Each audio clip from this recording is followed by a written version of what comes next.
Good morning students. और आज हम शुरू करेंगे नया चैप्टर सेट। सेट बोले या हिंदी में इसको कहते हैं समुच्चय।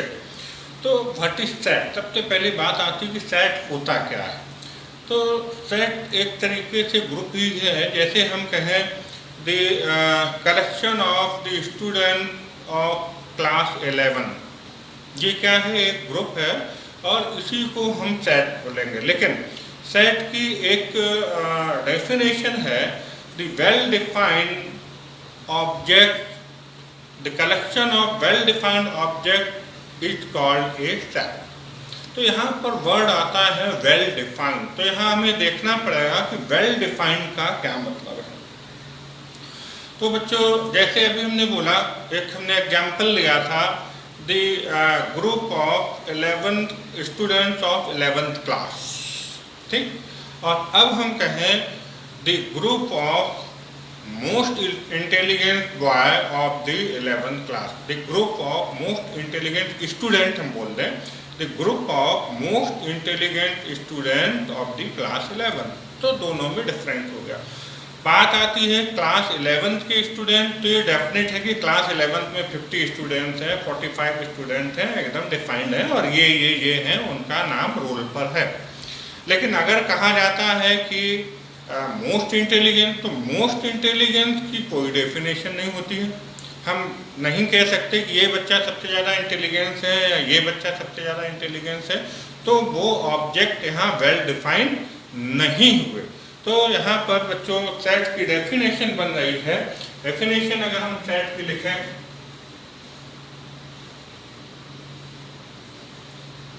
The collection of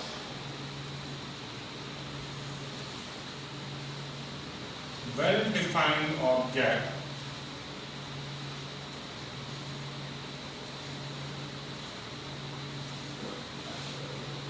is known as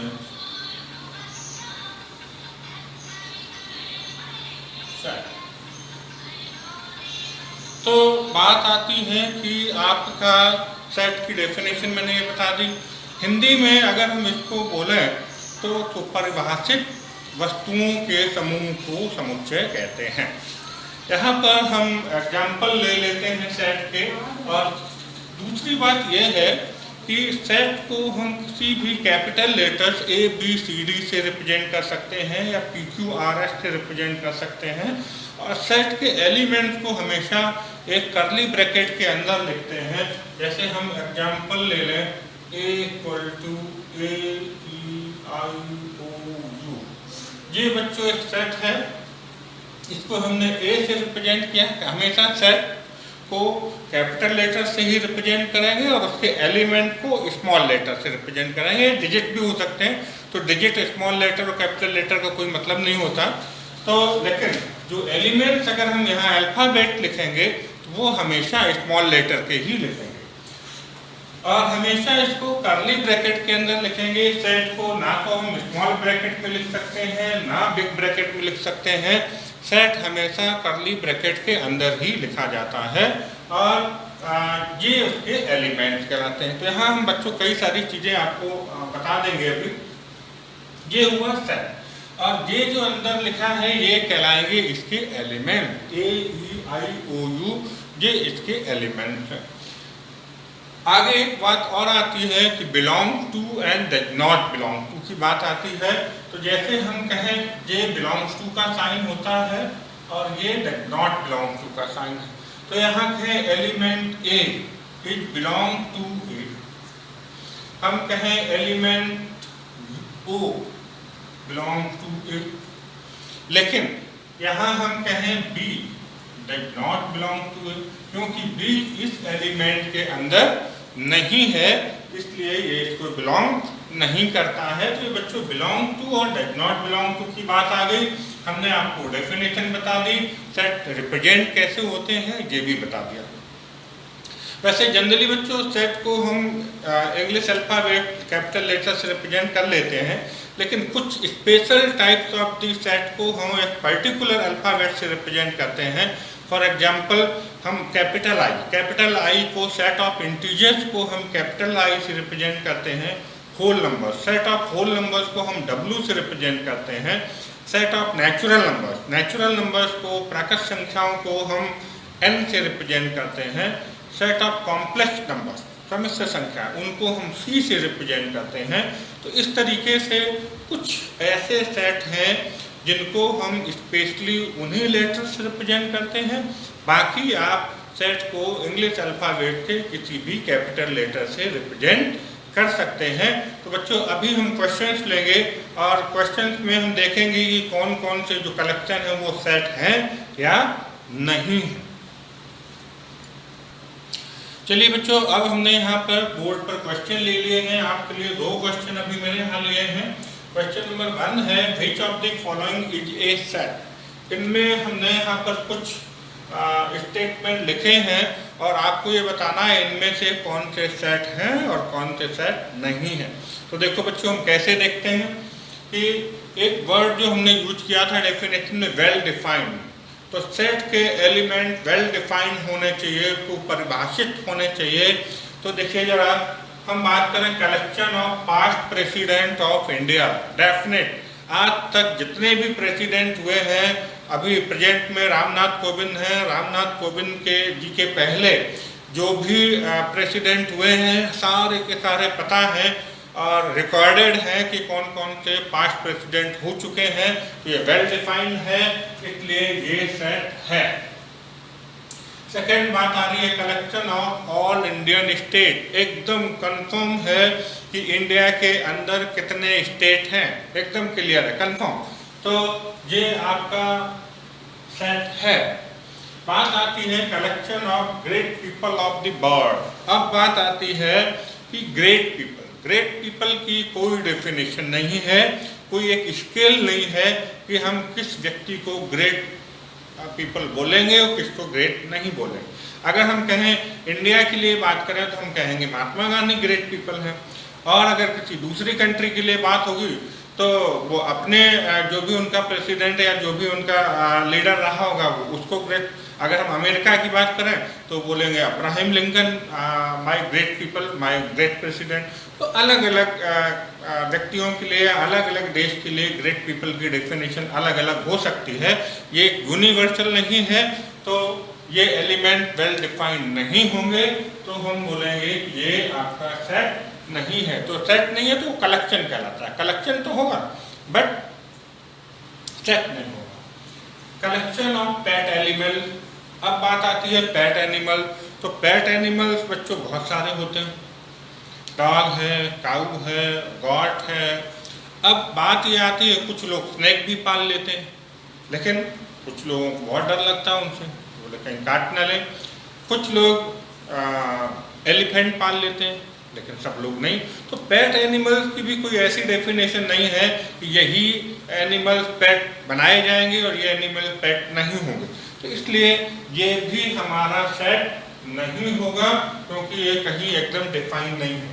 अब बच्चों बात आती है collection of all word trigonometry. Yes, this is the set. लेकिन यहाँ पर हम कुछ चीजें आपको और बताना चाहेंगे, जरा समझेंगे आप यहाँ पे कि एक बात जो मैंने अभी आपको और बतानी है सेट के बारे में, कि सेट में कोई भी एलिमेंट रिपीट नहीं होता है, और अगर बाई चांस सेट में कोई एलिमेंट आपने रिपीट कर दिया गलती से तो वो काउंट नहीं होगा।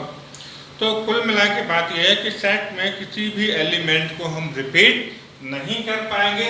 अब जैसे ट्रिग्नोमेट्री वर्ड की बात आ रही है तो यहाँ पर टी है, आर है, आई है, जी O N.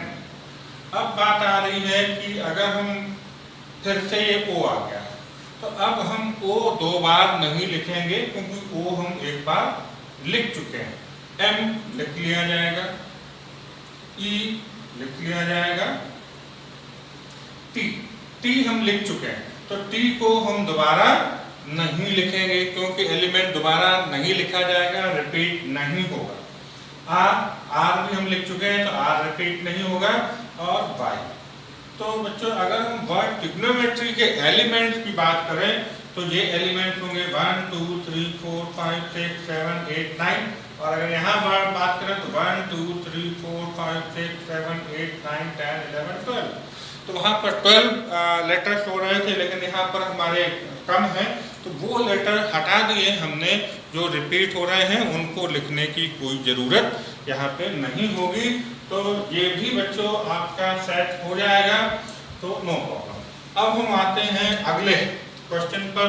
Question number next है इफ ए। यहाँ पर एक सेट हमें ए दिया है, उसके एलिमेंट दिए हैं -5 -4 -3 -2 -1 0 1 2 3 4 5, और यहाँ पर हमें belong to and does not belong to को यहाँ पर फिलिंग द ब्लैंक में हमें रखना है। तो हम आपको पहले ही इसका आइडिया दे चुके हैं कि अगर सेट के अंदर एलिमेंट है तो बिलोंग टू आएगा, और सेट के अंदर वो एलिमेंट नहीं है तो जो सिंबल है वो डज नॉट बिलोंग टू आएगा। तो 5 बिलोंग टू ए, 5 सेट के अंदर है तो हम इसको लिख देंगे 5 belong to A. 0 belong to A, 0 यहाँ पर है इसलिए हम इसको कह देंगे 0 बिलोंग टू ए। -10, क्या इस सेट के अंदर -10 है? हम बोलेंगे नहीं है, तो इसलिए हम यहाँ लिखेंगे -10 डज नॉट बिलोंग टू ए। 1/2, इस सेट के अंदर कहीं 1/2 भी नहीं है तो हम कहेंगे 1/2 does not belong to A. -3, yes -3 है यहाँ पर, तो हम कहेंगे -3 बिलोंग टू ए। तो इस तरीके से बच्चों ये बेसिक और बड़े सिंपल से क्वेश्चन हैं जो मैंने बताए हैं। अब हम बात करेंगे आगे और क्वेश्चंस की आपके लिए। तो बच्चों अब हम बात करेंगे अगले टॉपिक की, और अगला टॉपिक है रिप्रेजेंटेशन ऑफ सेट। सेट को बच्चों किसी भी सेट को हम 2 तरीके से रिप्रेजेंट कर सकते हैं, और वो 2 तरीके हैं। नंबर 1 कहलाएगा यहाँ पर टेबुलर फॉर्म, और रोस्टर फॉर्म, और दूसरा है set builder form.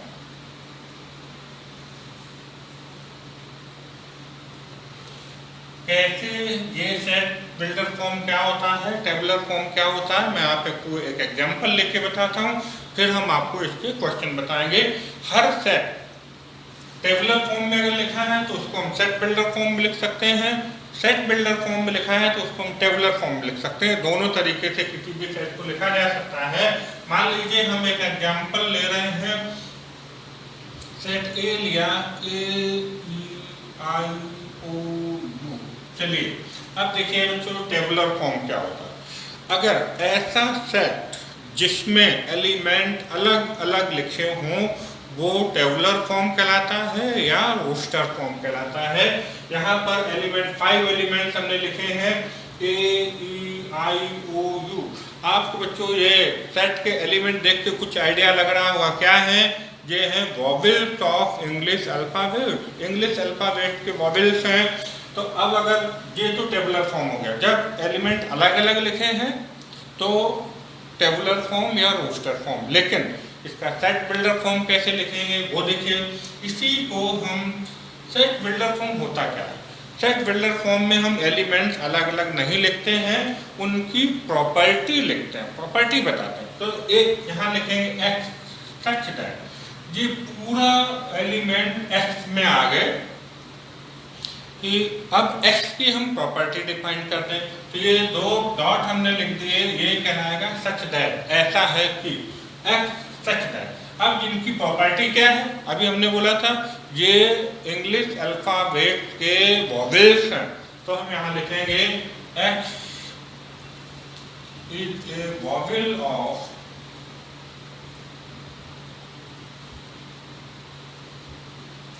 English alphabet.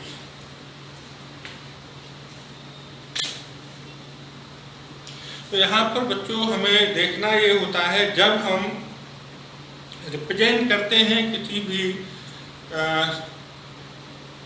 Set को, उसकी परिभाषा बताते हैं, उसका प्रॉपर्टी बताते हैं, तब हम इसकी प्रॉपर्टी में उसको लिख देते हैं कि यहाँ पर जैसे हम बोलेंगे इसकी प्रॉपर्टी क्या है, वॉवेल है, तो हम बोलेंगे वॉवेल ऑफ इंग्लिश अल्फाबेट।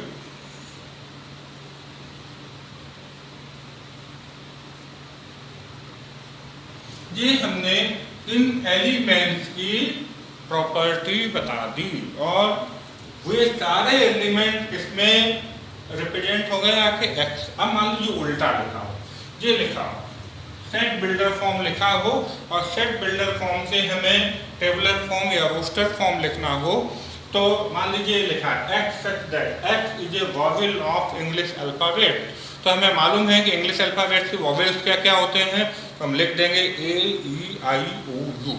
तो इस तरीके से बच्चों हम दोनों सेट को दोनों फॉर्म लिख लेते हैं। एक हम और एग्जांपल ले लें, दूसरा एग्जांपल मान लीजिए हमने ले लिया 2 4 6 8 डॉट डॉट डॉट।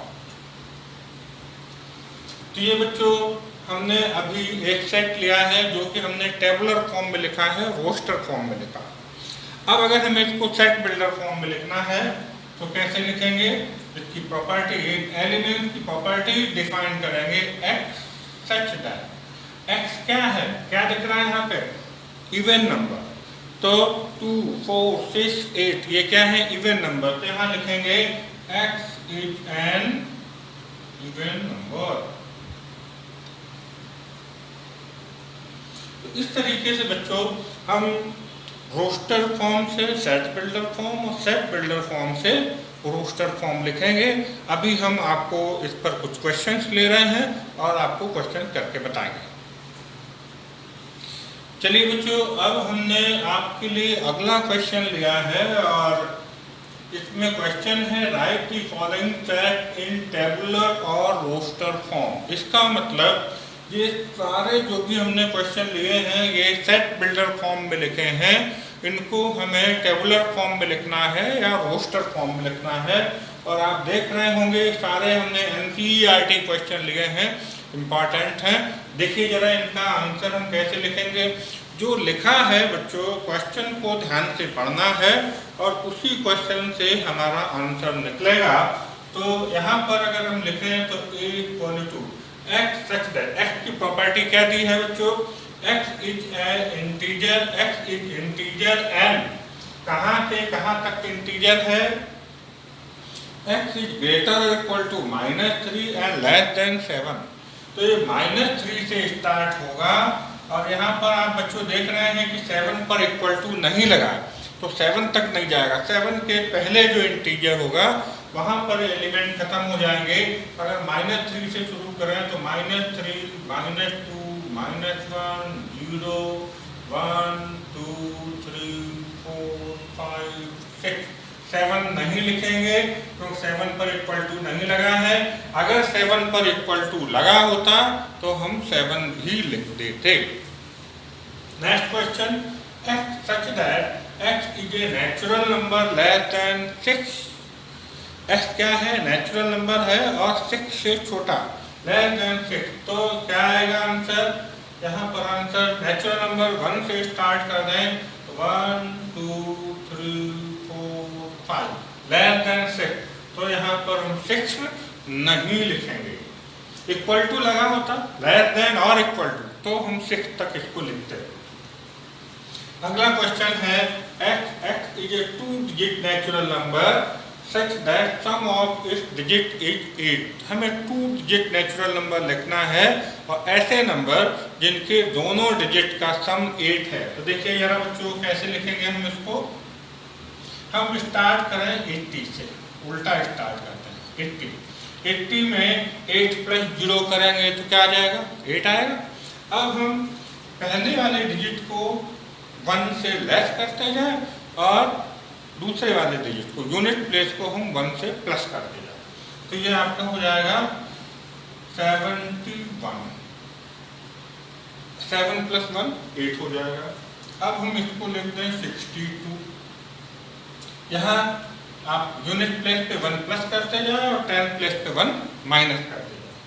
अब आ जाएगा 53। इसके बाद आपका आ जाएगा 44, फिर आपका आ जाएगा 35, फिर आ जाएगा 26। इसके बाद आपका आ जाएगा यहाँ हो जाएगा 1 और ये हो जाएगा 7। बस इसके अलावा और कोई भी 2 डिजिट के ऐसे नंबर नहीं होंगे जिनका सम 8 है।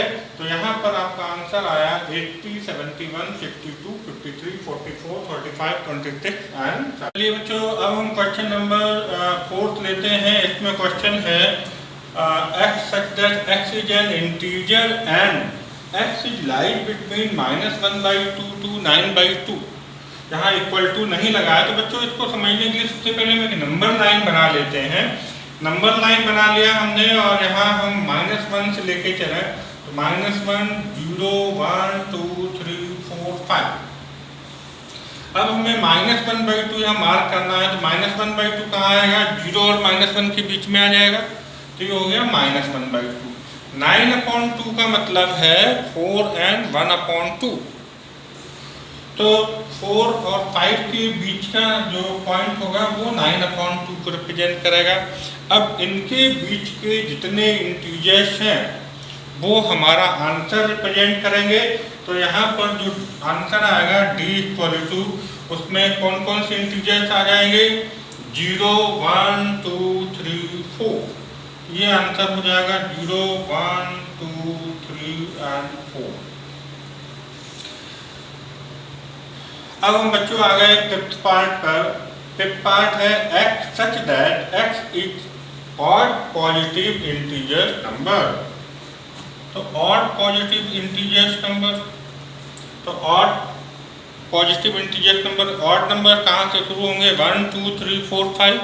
इनमें भी लेने ये odd integers हुए, सॉरी इंटीजर्स हुए, पॉजिटिव इंटीजर। तो इनमें भी हमें क्या लेना है? odd number. तो कौन कौन से लेंगे? 1, 3, 5, 7। और चूंकि इसने यहाँ पर कोई बाउंडेशन नहीं दी है कि कहाँ हमें रुकना है, तो डॉट डॉट कर देंगे। तो ये हो जाएंगे 1, 3, 5, 7 डॉट डॉट डॉट। और इस तरीके से ये ऑड पॉजिटिव इंटीजर्स का ग्रुप बन जाएगा, सेट बन जाएगा। हम आगे की बात करें यहाँ पर नेक्स्ट क्वेश्चन की, तो नेक्स्ट क्वेश्चन है X is a month of year not having 31 days। वो मंथ हमें लेने हैं जिनमें 31 डेज नहीं होते। तो कौन कहाँ से शुरू करें? हम फरवरी से शुरू कर दें।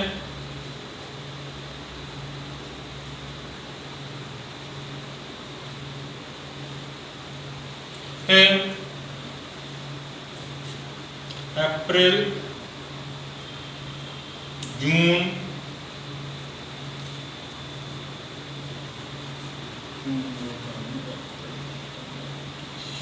सितंबर एंड नवंबर। ये वो मंथ होंगे जिनमें 31 डेज नहीं होते हैं। फरवरी में 28 और 29 जैसा भी है, लीप ईयर में 29। अप्रैल, जून, सितंबर एंड नवंबर, इन मंथ में 30 डेज होते हैं, बाकी सब में 31 डेज होंगे। एक क्वेश्चन बच्चों हम आपको और यहाँ पर बताना चाहेंगे, अच्छा क्वेश्चन है, यहाँ पर हम लिख लेते हैं। पहले क्वेश्चन लिखेंगे फिर उसका हम आंसर लिख देंगे। यहाँ पर क्वेश्चन है बच्चों की, यहाँ पर एक सेट दिया है, अगर हम इसको 7 नंबर पे लिख दें, A equal to x such that x is English month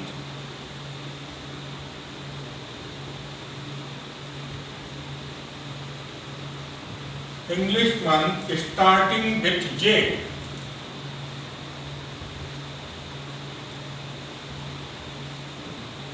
तो बच्चों हमें इसका आंसर देखना, ये भी NCERT क्वेश्चन है और इसका आंसर भी बहुत आसान है।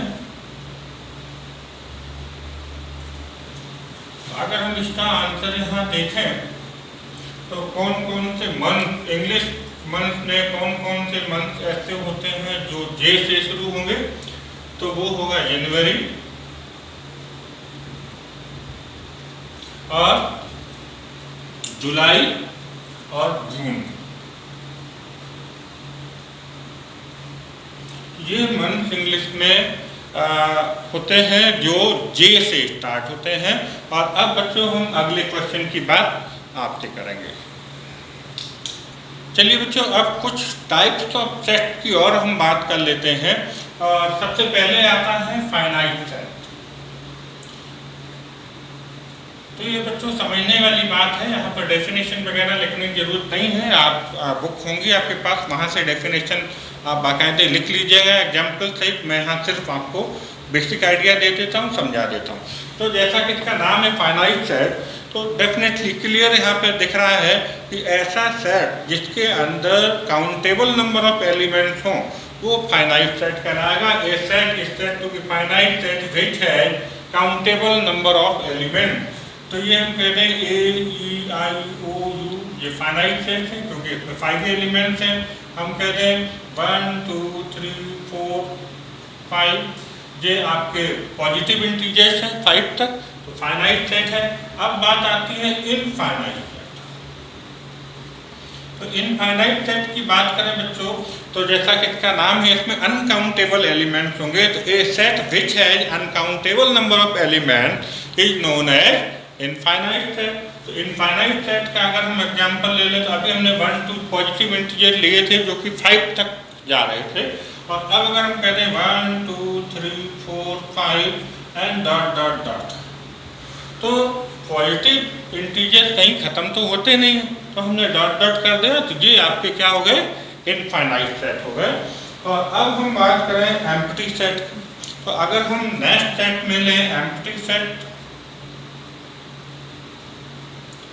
जैसा कि इसका नाम है एम्प्टी सेट कहें या नल सेट कहें, रिक्त समुच्चय हिंदी में कहलाएगा। तो जैसा कि इसका नाम है a set which has no element, ऐसा सेट जिसके अंदर कोई एलिमेंट नहीं होता है वो नल सेट कहलाता है। और इसको हम केवल बिग ये करली ब्रैकेट बना के छोड़ दें, इसके अंदर कोई एलिमेंट नहीं होगा, तो ये नल सेट को रिप्रेजेंट करेगा, या हम इसको 5 से भी रिप्रेजेंट करते हैं। और इसका एग्जांपल ले लें, तो अगर हम कहें सेट ऑफ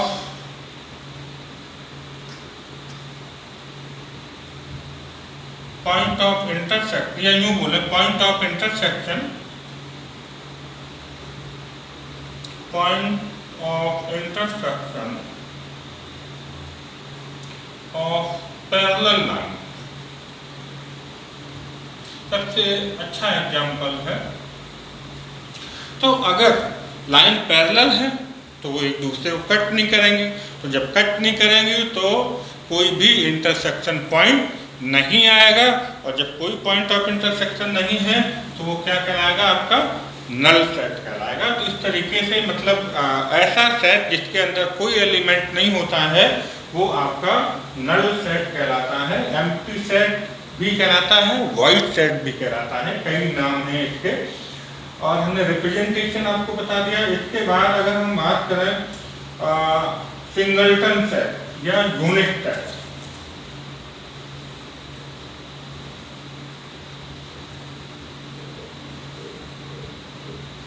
तो अगर हम सिंगलटन सेट की बात करते हैं, तो जैसा कि इसका नाम आपको यहाँ दिखाई दे रहा है कि ऐसा सेट जिसके अंदर, ये यूनिट सेट भी कहलाएगा, कि a set which has only one element, केवल एक ही एलिमेंट हो उसके अंदर, वो आपका सिंगलटन सेट होगा। जैसे मान लीजिए हमने ये लिख दिया 2, बस this is the example of singleton set. हम लिख दें एक और, मान लीजिए हमने लिख दिया A, और बस एक ही एलिमेंट लिख के छोड़ दिया, तो ये आपका हो जाएगा सिंगलटन सेट। अब हम बच्चों एक सेट की बात और आपसे कर लेते हैं, वो है इक्वल सेट। तो जैसा कि इसका नाम है यहाँ पर इक्वल सेट, तो 2 sets are said to be equal set if they have same element.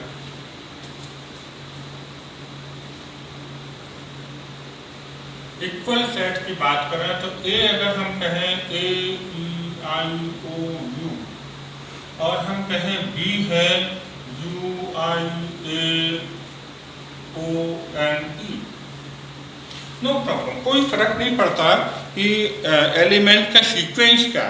Sequence से फर्क नहीं पड़ता, आपको यहाँ देखना है कि क्या सारे एलिमेंट ए के सारे एलिमेंट बी में हैं, बस that's all.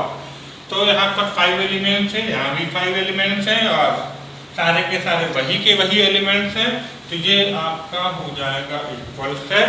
Therefore A equal to B, इस तरीके से आपका इक्वल सेट। अगर कोई भी एलिमेंट, एक भी एलिमेंट डिफरेंट है, या यहाँ पर 5 एलिमेंट्स हैं, यहाँ 4 एलिमेंट्स हैं, या अब यहाँ पर अगर मान लीजिए हम कोई भी एक ई की जगह हम एफ लिख दें, यस डिफरेंट हो गया, तो ये हो जाएगा अनइक्वल सेट, उस केस में अनइक्वल सेट हो जाएगा। तो इस तरीके से इक्वल सेट और अनइक्वल सेट की बात करेंगे और अब हम इसके ऊपर कुछ क्वेश्चंस करेंगे। चलिए बच्चों, जो अभी हमने आपको टाइप्स ऑफ सेट बताए थे उनके ऊपर कुछ क्वेश्चन हमने यहाँ पे लिए हैं और उनको आप देखें, बाकी आप बहुत सारे क्वेश्चन की प्रैक्टिस अपने आप भी कर पाएंगे। और यहाँ हम बात करें which of the following sets are finite और इनफाइनाइट, तो डेफिनेटली हमने डेफिनेशन बोली थी कि जिसमें फाइनाइट नंबर ऑफ एलिमेंट्स होंगे, काउंटेबल नंबर ऑफ एलिमेंट्स होंगे, वो फाइनाइट सेट, और जिसमें अनकाउंटेबल एलिमेंट्स होंगे वो इनफाइनाइट सेट। तो 1 2 3 4 कहाँ तक गया? 100 तक। इसका मतलब सेट में 100 नंबर्स हैं, तो ये आपका फाइनाइट होगा। 0 1 2 3 डॉट डॉट डॉट, कोई अंत नहीं हो रहा है, चलता जा रहा है, तो ये आपका जो इनफाइनाइट सेट होगा। Set of days in a week, week के अंदर जो डेज होते हैं मंडे से लेके और संडे से लेके और सैटरडे तक, तो ये फाइनाइट हो जाएगा क्योंकि इसमें काउंटेबल नंबर ऑफ डेज हैं, एलिमेंट यहाँ पर हो जाएगा finite set. And set of line parallel to Y axis, Y axis के पैरेलल हम ऊपर भी हजारों लाइन खींच सकते हैं, नीचे भी हजारों लाइन खींच सकते हैं, तो यहाँ पर कोई ये नहीं है कि कितनी पैरेलल लाइंस आप खींच सकते हैं, इनफाइनाइट खींच सकते हैं, यहाँ पे ड्रॉ कर सकते हैं, इसलिए आपका हो जाएगा इनफाइनाइट सेट। इसके बाद हम अगर सेकंड क्वेश्चन की, आगे वाले क्वेश्चन की बात करें, which of the following empty set. Empty set की डेफिनेशन हमने बोली थी बच्चों की, जिसमें कोई भी एलिमेंट नहीं हो, एम्प्टी सेट होगा। तो set of even prime numbers, yes even prime number, 2 is the even prime, 2 is the prime number and 2 is also even, तो ये एम्प्टी नहीं होगा, तो ये नॉट एम्प्टी। ये x such that s belong to n and n natural number है यहाँ पर x, और कोई भी नेचुरल नंबर जो 2 और 3 के बीच में हो, नो 2 के बाद जस्ट बाद 3 ही नेचुरल नंबर आता है, 2 और 3 के बीच में कोई भी नेचुरल नंबर नहीं होगा, इसलिए ये एम्प्टी सेट हो जाएगा। x such that x is A point of intersection of 2 parallel line, हमने बोला जब लाइन पैरेलल है तो एक दूसरे को कट नहीं करेंगी, और जब एक दूसरे को कट नहीं करेंगी तो वो भी आपका एम्प्टी सेट हो जाएगा।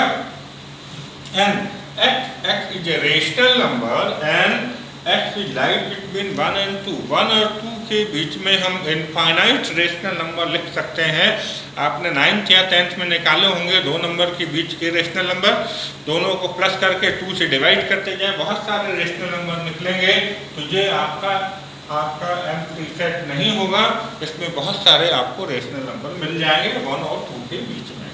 अब बात आती है नेक्स्ट क्वेश्चन की, कि हम देखेंगे कि क्या दो सेट इक्वल हैं या नहीं है।